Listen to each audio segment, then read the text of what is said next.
Welcome back to, well, not back, but this is the first edition of, conspiracy theory TikTok video roulette. Let's go.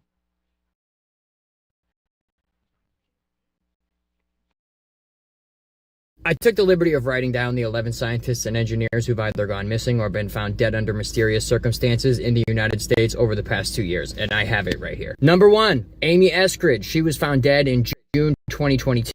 She was the one who came out and said she was being targeted and followed and then was found dead not long later.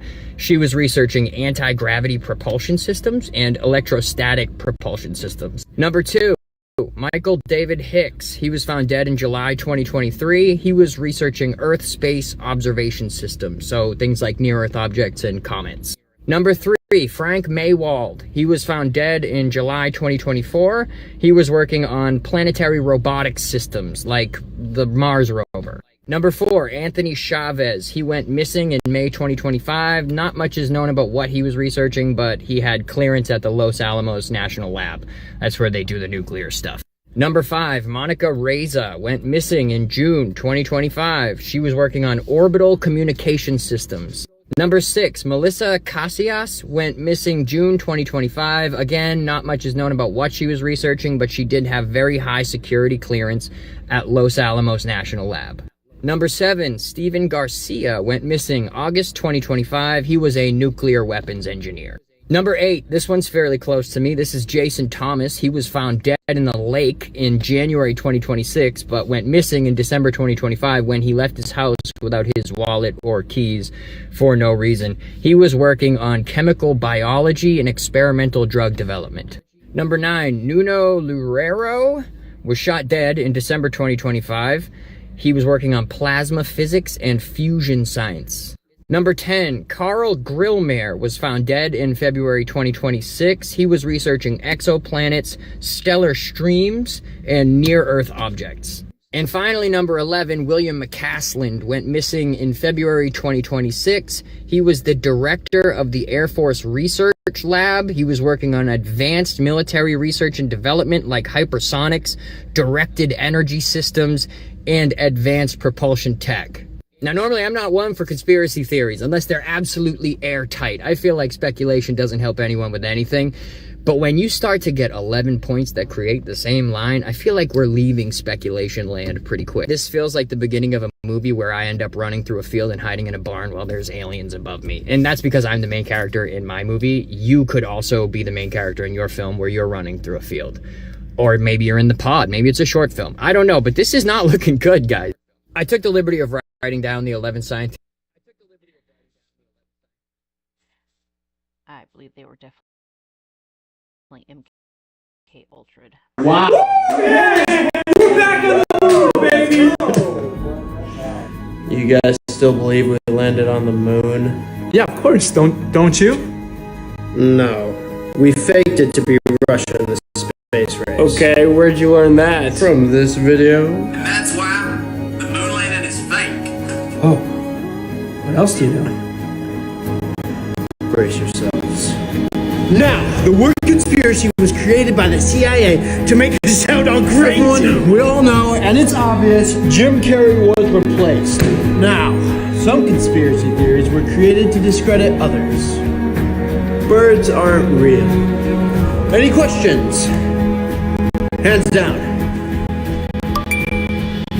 Watch those. Pay attention! Come on, guys! The family unit was destroyed on purpose for money. Why? Now you guys know. Wow, that all makes sense. Yeah, but why can't we listen to the trusted sources? From this video. And that's why you can't trust the trusted sources. Wow.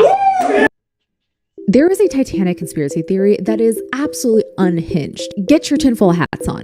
3 of the wealthiest men in America boarded Titanic in April 1912. All 3 died. 20 months later, the United States Federal Reserve was signed into law, fundamentally restructuring the entire American banking system. Coincidence? Some say not. Let's get into it. There were a lot of VIPs on Titanic. Benjamin Guggenheim, the American mining magnate, Isidore and Ida Strauss, the owners of Macy's, and John Jacob Astor IV, who was worth $90 million in 1912. He was the wealthiest person on board by a significant margin. But the most notable VIP was actually someone who wasn't even there. JP Morgan, who had purchased White Star Line Shipping Company in 1902 for an eye-watering $32 million.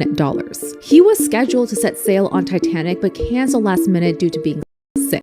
So between Astor, Strauss, and Guggenheim, three men representing an almost unimaginable concentration of old money, power, and influence went down with the ship, while JP Morgan was staying alive. Okay, so here's the conspiracy theory. Astor, Strauss, and Guggenheim were allegedly opposed to creating a central bank in America and had the power and influence to block it. The theory goes that their deaths conveniently cleared the path for the Federal Reserve to become law. But the thing is, the Federal Reserve didn't just appear out of thin air in 1913. Its framework was quietly drafted 2 years before Titanic ever set sail, at a now famous secret meeting on Jekyll Island, Georgia in November 1910. Senator Nelson Aldrich and representatives of America's most powerful banking houses arrived separately, used first names only, and told nobody about where they were going. The secrecy was intentional. They knew what they were building was controversial. So the Federal Reserve was already in motion well before Titanic left Southampton. On top of that, there is no documented evidence that Astor, Strauss, or Guggenheim were actively opposed to the Federal Reserve. There are no speeches, no letters, no recorded political opposition. This theory rests almost entirely on the fact that they were powerful, wealthy, and died right before the Federal Reserve passed. And that is quite the leap. What I will say is we can't prove that they would have opposed the Federal Reserve, but we can't prove that they wouldn't have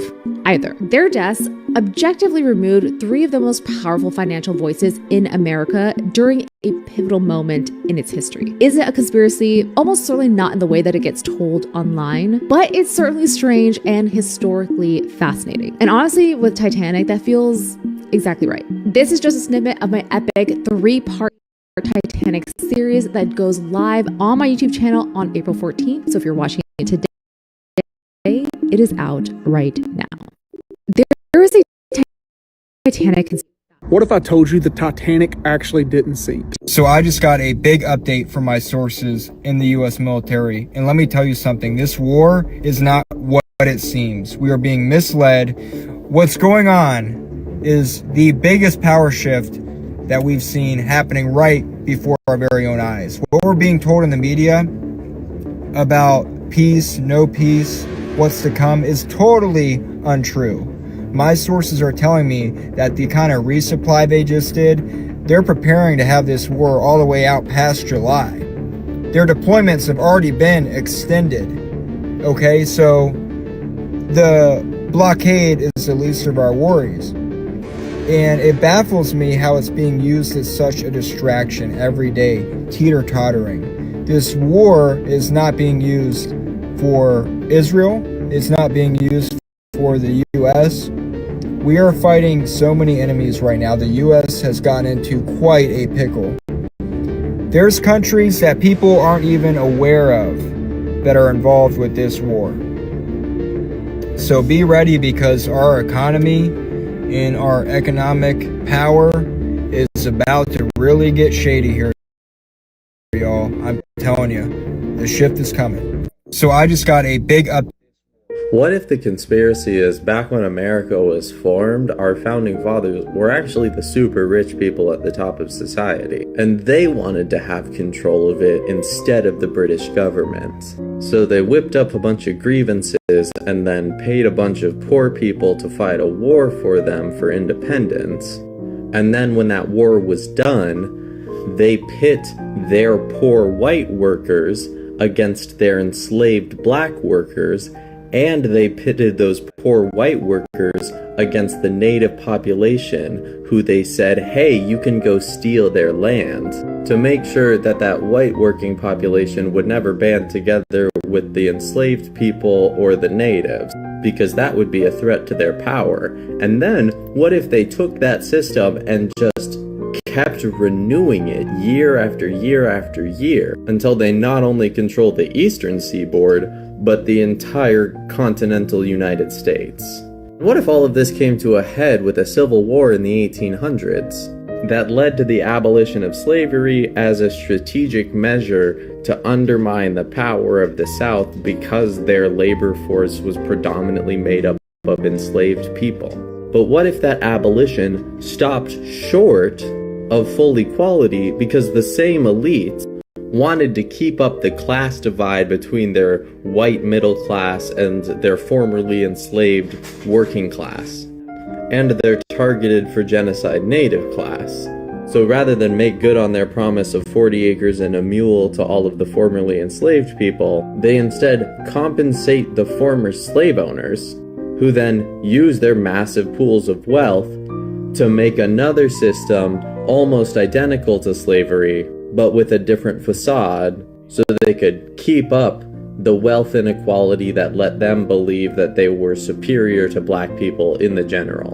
And what if they maintained that inequality all through industrialization, because it was materially advantageous to those super rich to keep their underclasses divided?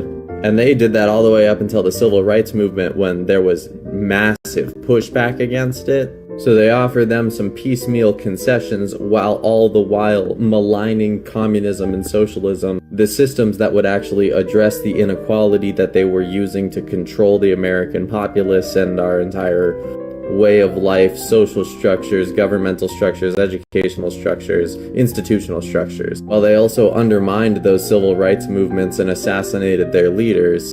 And then over the next 50, 60 years, as people forgot the urgency and the need of those moments, those same super rich elites harken back to this time of even greater wealth and social inequality as some sort of golden era for America, so they can build support for a large fascist movement whose promise is to go back to a time before women had the right to vote, or before segregation had been abolished, or before slavery had been abolished, because they really liked the wealth and control that those versions of society gave them. And what if they have a vested interest in spreading racist, sexist, homophobic, transphobic, ableist ideas, classist ideas, to continue to divide the population that is beneath them so that they can continue to maintain their control, and possibly push us back into one of these even more horrible versions of the system we have now? What if that's the conspiracy? Divide the population that is beneath them so that they can continue to maintain their control, and possibly push us back into one of these even more horrible versions of the system we have now. What happened? A lot of people claim that was a hoax. I've never said that. But Marjorie Taylor Greene, yes, this Marjorie Taylor Greene is now claiming that it was a cover-up, and that Corey Comparator, the fireman who died that day, was, quote, used in the plot because somebody had to die, otherwise it would be too easy to claim it was a hoax. Was it a hoax? What happened? A lot of people claim that was a hoax. The other day we talked about one of the scariest things in the ocean, and it's the fact that there is a species of whale that we can hear that's so far down there, we can't see it. We can't get to it. It's called the Blue 52 whale. And you all brought up an interesting point that I've been looking further into. Whales breathe air. We can hear it and we know it's down there. Why is it not coming up? Why can't we track it until it gets to the surface so we can see this new species of whale that we know exists but can't see? And I've actually came to one dark conclusion after doing tons of research on this, and then I don't think it's a whale anymore. I think that something down there has learned to mimic whales, and the only reason I can think that it has learned to mimic whales is to attract them so it can eat them. Now, we know that this whale is giving off a frequency that is similar to blue whales, the largest whales in the ocean. So what could be mimicking that noise to eat something that large? My only conclusion is that something down there in the depths, dark and deep, is a true monster, and it is absolutely massive. And you all might call me crazy for believing this, but people were called crazy for believing in giant squids for centuries, and then we finally proved they were real, okay? And guess what? They are deep in those trenches. That's why we don't see them. The other thing that is possibly scarier is that the thing mimicking the blue whale noises, we know it has to be fairly large to make that much noise. But what if it's a bunch of mid-sized creatures? And when the blue whales go down there, it's just like a pack of hyenas that are all fairly large themselves. And I can't imagine, I think that is much more horrifying to think of just getting a legion of beasts just descending upon you in the darkness where you can't see your own hand in front of your face. Think about that, everybody. There are real life monsters out there. We talk about cryptid creatures and Bigfoot and all this different stuff, but there's real monsters out there. Like, have you seen the pictures of some of these things that are in the deep trenches? Like right now, wherever you're at, just imagine on this planet, the earth we share, those things exist. They're not myths. They're not conspiracies. They're not spooky stories. If you were to be able to teleport yourself into the ocean right now, you would see the most morbid, horrific creatures imaginable. And it's not a storybook. It's not a fantasy. It's what's on our planet right now. If you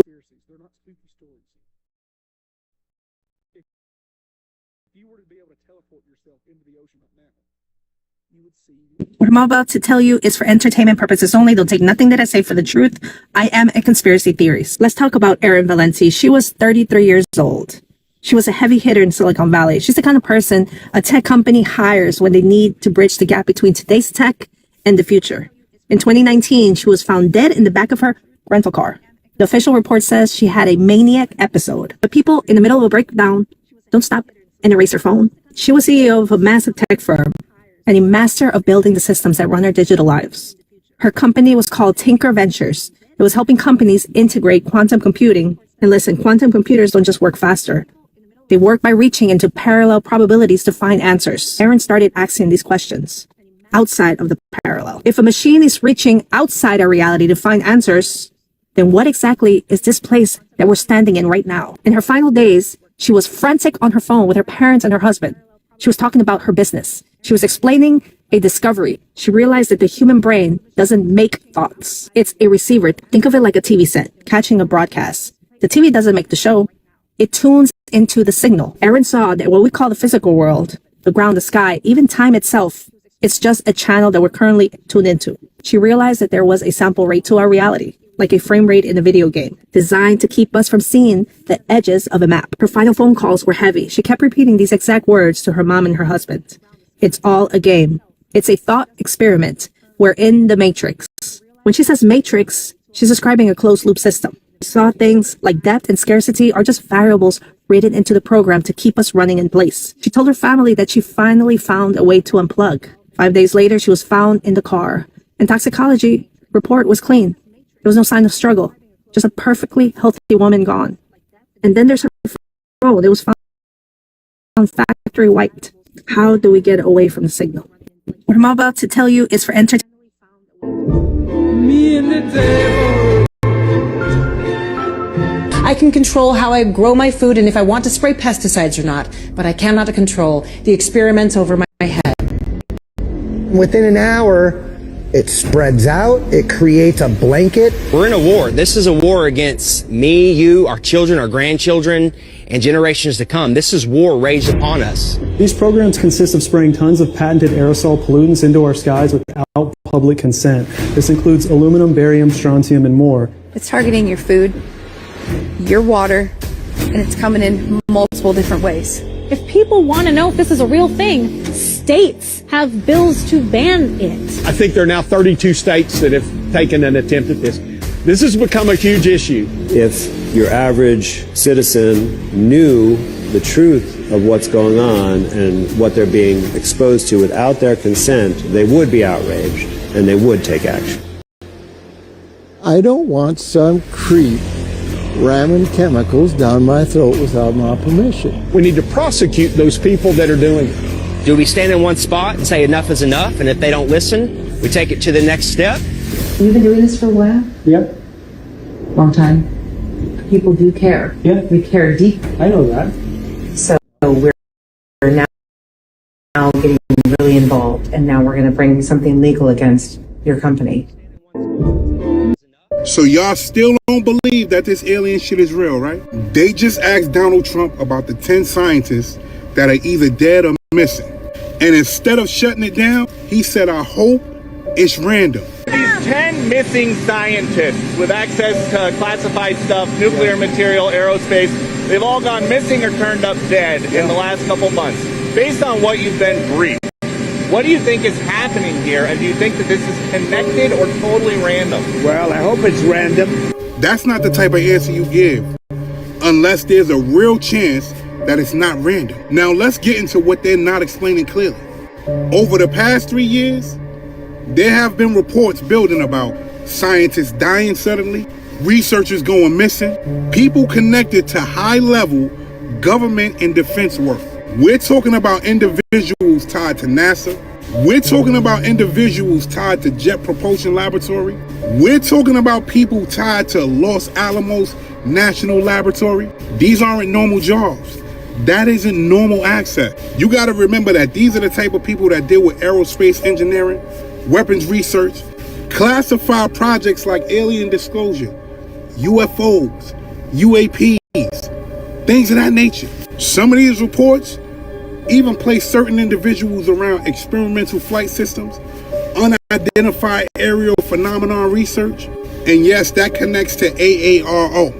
This is the same offices that the government uses to track UAPs and UFOs. Now, here's where the names start entering the conversation. One of the most talked about figures tied to this space, Timothy Gallaudet, a former Navy Rear Admiral who has spoken publicly about unidentified objects, government awareness of non-traditional aerial tech.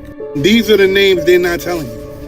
William Neil McCaslin, Monica Reza, Melissa Casillas, Anthony Chavez, Stephen Garcia, Michael David Hicks, Frank Warner Morrow, Nuno Larios, Jason R. Thomas, Carl Grillmont, and another name being added to the list, Amy Eskridge. Now look at that list carefully. That's not random people right there.